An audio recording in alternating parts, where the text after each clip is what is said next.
privileged. Not long before, a Japanese bomb attack on a water treatment plant had also hit the nearby diplomatic building. At 12:45 p.m., dots appeared in the sky, 36 of them. They swiftly grew larger and louder. From airfields in occupied China, the Japanese Navy could dispatch Type 96 land-attacking aircraft able to fly over 1,000 kilometers on a single fueling. The Japanese were almost invulnerable and could bomb the Chinese government in exile into submission. From inside the shelter, Jiang heard the noise of aircraft engines. First he made out the pitifully small number of Chinese Air Force fighters sent up to engage the enemy. Not long afterward, he heard the sound of bombs dropping, and then the booming response of Chinese anti-aircraft guns. The raid continued for a full hour before the all-clear finally sounded at 2:35 p.m. Jiang went out to see the damage. All across the city, from the docks to the residential districts, buildings were gutted, bombed into hollow wrecks. So complete was the destruction that the surviving buildings seemed to him strangest of all. At one junction, a cluster of banks stood undamaged amid the rubble of endless, flattened structures. Even hours later, as darkness fell, the city was filled with the sounds of moaning and screams for help. It was truly unbearable to hear, Jiang recalled. The journalist interviewed the wounded and relatives of the dead before rushing back to the office to write the story for that night's edition. The next day, May 4th, Jiang was in a local park talking to Fan Changjian, one of the era's star journalists at the prestigious newspaper Da Gongbao. They came across a woman weeping. She, her husband, and their children had been unable to reach a shelter, and when the bombers struck, they had been in the park. Her husband was killed outright, and her 2 children were wounded. "Why didn't the Japanese devils kill all of us?" she cried.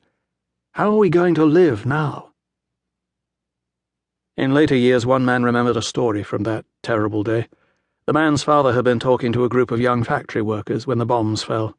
He heard a violent noise, and before his very eyes the workers were turned into bloody, fast-flying bits of flesh. This man's mother knew of an even worse tale. In the darkness of one of the larger shelters, people had stampeded in a desperate rush to avoid the raid. In the crush, many who tripped and fell were simply trampled to death. But the city had not escaped yet. That afternoon on May 4th, the sirens sounded once more. At 5:17 p.m., 27 Japanese aircraft appeared and began to bomb Chongqing again.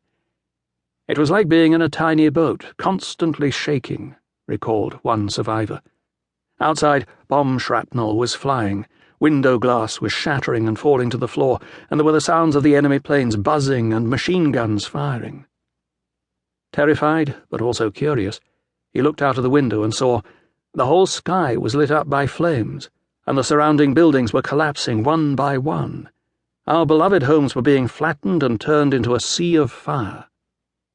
When the all-clear signal sounded just after 7 p.m., Zhang Shiluo's newspaper office was still standing, but the buildings all around had been destroyed. The May 4th bombing had used fewer planes than the previous day's raid, but the attackers' targets were wider and their aim even more deadly. On May 3rd, 673 deaths were recorded and 1,608 houses destroyed. On May 4th, 3,318 people were killed and 3,803 houses destroyed. These air raids brought international attention to the fate of Chongqing and the Chinese government in exile based there.